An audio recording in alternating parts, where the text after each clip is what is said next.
En ce qui concerne les collaborateurs qui accomplissent concrètement le travail de la charité dans l'Église, l'essentiel a déjà été dit. Ils ne doivent pas s'inspirer des idéologies de l'amélioration du monde, mais se laisser guider par la foi, qui, dans l'amour, devient agissante. Galates 5:6. Ils doivent donc être des personnes touchées avant tout par l'amour du Christ, des personnes dont le Christ a conquis le cœur par son amour, en y réveillant l'amour pour le prochain. Le critère qui inspire leur action devrait être l'affirmation présente dans la deuxième lettre aux Corinthiens. L'amour du Christ nous pousse. Corinthiens 5:14. La conscience qu'en lui Dieu lui-même s'est donné pour nous jusqu'à la mort doit nous amener à ne plus vivre pour nous-mêmes, mais pour lui et avec lui pour les autres. Celui qui aime le Christ aime l'Église. Et il veut qu'elle soit toujours plus expression et instrument de l'amour qui émane de lui.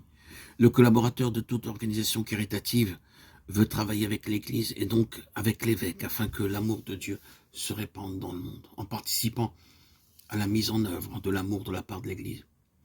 Il veut être témoin de Dieu et du Christ, et précisément pour cela, il veut faire gratuitement du bien aux hommes. L'ouverture intérieure à la dimension de l'Église ne pourra pas ne pas disposer le collaborateur à vivre en harmonie avec les autres. Organisation pour répondre aux différentes formes de besoins. Cela devra cependant se réaliser dans le respect du profil spécifique du service demandé par le Christ à ses disciples. Dans son hymne à la charité, 1 Corinthiens 13, saint Paul nous enseigne que la charité est toujours plus qu'une simple activité. J'aurais beau distribuer toute ma fortune aux affamés, j'aurais beau me faire brûler vif. S'il me manque l'amour, cela ne sert à rien. Cet hymne doit être la mania charta de l'ensemble du service ecclésial. En elle sont résumées toutes les réflexions qu'au long de cette encyclique j'ai développées sur l'amour. L'action concrète demeure insuffisante si en elle l'amour pour l'homme n'est pas perceptible. Un amour qui se nourrit de la rencontre avec le Christ. La participation profonde et personnelle aux besoins et aux souffrances d'autrui devient ainsi une façon de m'associer à lui. Pour que le don n'humilie pas l'autre, je dois lui donner non seulement quelque chose de moi, mais moi-même, je dois être présent dans le don en tant que personne. Cette juste manière de servir rend humble celui qui agit. Il n'assume pas une position de supériorité face à l'autre. Mais si la situation de ce dernier peut, à ce moment-là, être misérable.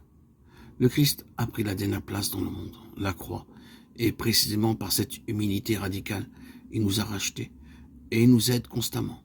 Celui qui peut aider reconnaît que c'est justement de cette manière qu'il est aidé lui aussi. Le fait de pouvoir aider n'est ni son mérite, ni un titre d'orgueil. Cette tâche est une grâce. Plus une personne œuvre pour les autres, plus elle comprendra et fera sienne la parole de Christ. Nous sommes des serviteurs quelconques. Luc 17:10.